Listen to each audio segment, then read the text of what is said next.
Oi, gente, tô aqui para trazer mais uma dica massa para vocês sobre assuntos que caem bastante em provas de residência e seleções para concurso. Como é que a gente pode diagnosticar o diabetes mellitus do tipo 2 através dos exames bioquímicos mais simples? Então vamos nessa.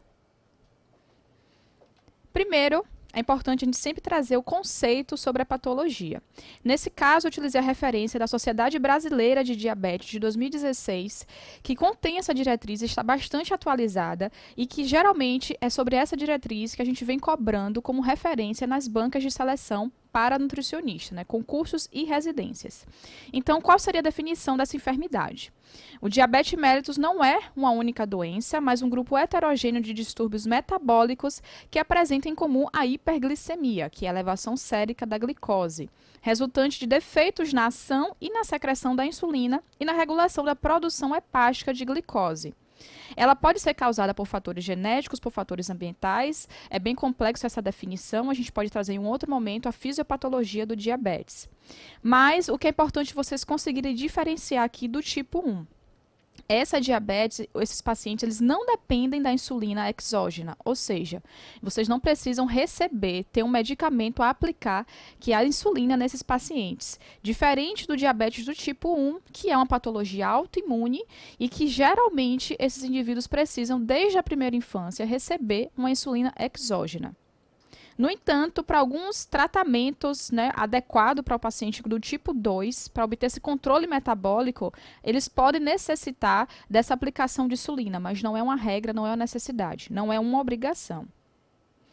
E quais seriam os métodos e critérios para o diagnóstico desse diabetes do tipo 2? O que é importante vocês entenderem é que, para esse paciente evoluir para um quadro de diabetes do tipo 2, ele passa por um tempo bem variável. Vai depender muito de fatores externos, do biotipo desse indivíduo, de fatores genéticos, se ele está obeso, da idade, enfim.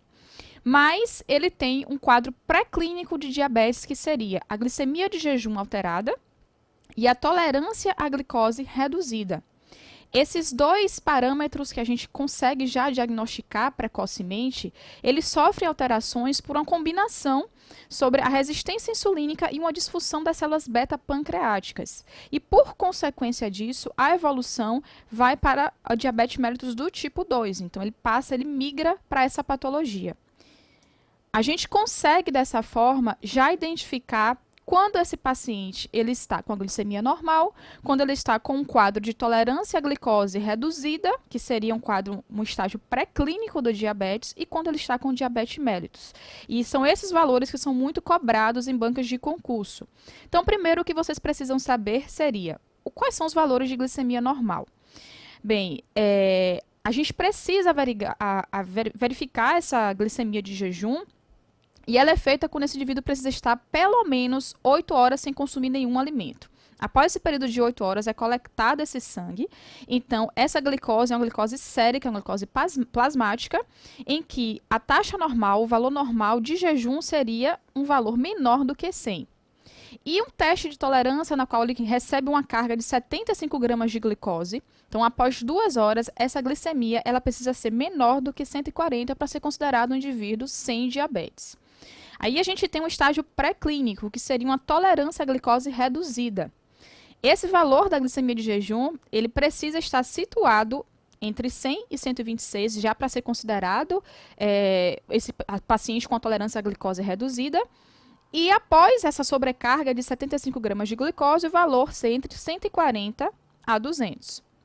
Mas, para a gente conseguir diagnosticar esse paciente com diabetes mellitus do tipo 2, o que seria glicemia de jejum maior do que 126, glicemia após sobrecarga de glicose maior ou igual a 200, ou ainda uma glicemia que a gente chama de casual, que é uma glicemia plasmática aferida em qualquer momento do dia, sem passar por um processo de sem passar por um processo de jejum. Então, a qualquer momento do dia você pode aferir essa glicemia.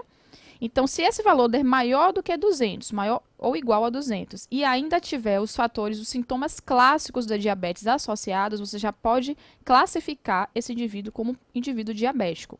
E quais seriam esses sintomas clássicos? É o PPP, que a gente chama. poliúria, polidipsia e perda de peso. A poliúria é um aumento na frequência da urina, esse paciente ele passa aí mais vezes ao sanitário. Temos ainda a polidipsia, que também é muito comum, que é o aumento na sensação de sede. Então ele bebe mais água e também, por consequência, aumenta essa frequência urinária. E uma perda de peso sem explicação aparente. São 3 sintomas clássicos de indivíduos com diabetes. Então, de forma a resumir para vocês, quais seriam os métodos, critérios para a gente diagnosticar um paciente com diabético ou um paciente pré-diabético? Então, sintomas de poliúria, polidipsia e perda ponderal acrescidos de glicemia casual maior ou igual que 200, paciente com diabetes. Glicemia de jejum maior ou igual a 126. Claro que pequenas elevações elas devem ser investigadas mais de uma vez. Em outros momentos, verificar se o tempo de jejum foi respeitado. Mas maior ou igual a 126 a gente já diagnostica como paciente com diabetes. E uma glicemia de 2 horas após a sobrecarga com 75 gramas de glicose maior ou igual a 200, certo? Uma dica importante, repetir esse teste, para a gente verificar, confirmar que de fato é um resultado fidedigno ao que está acontecendo no corpo desse paciente. Temos ainda uma outra dica para vocês conseguirem diagnosticar, que seria a hemoglobina glicada ou hemoglobina glicosilada. Essa hemoglobina, ela é muito importante no processo de entender como é que está a quantidade de glicose no organismo desse indivíduo em até 3 meses, né? Seria uma média. Como assim?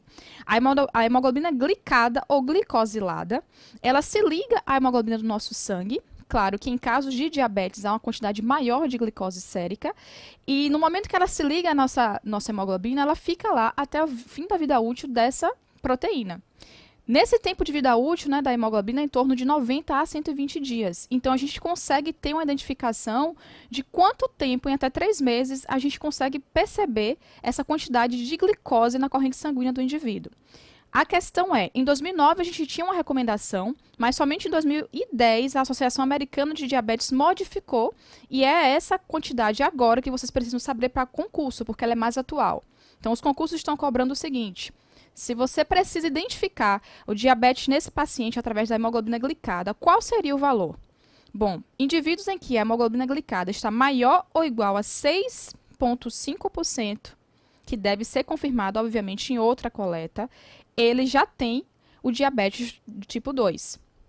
Outra coisa importante, indivíduos que já têm uma glicemia maior ou igual que 200, é dispensável para você fazer esse outro exame, porque já está diagnosticado com diabetes.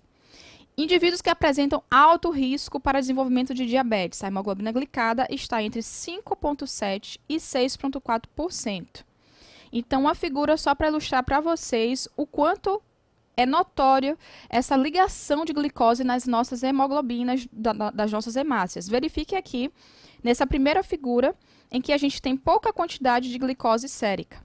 Pacientes com diabetes, essa hiperglicemia é notória. Então, o que significa que há uma ligação muito maior com as hemácias, com a hemoglobina das hemácias. E é por isso que a gente pode utilizar como uma função diagnóstica aqui, um parâmetro a mais para diagnosticar o diabetes. Bom, essa foi a dica de hoje, eu espero que vocês tenham curtido, então fiquem ligados aí no nosso canal. Bom estudo e até a próxima!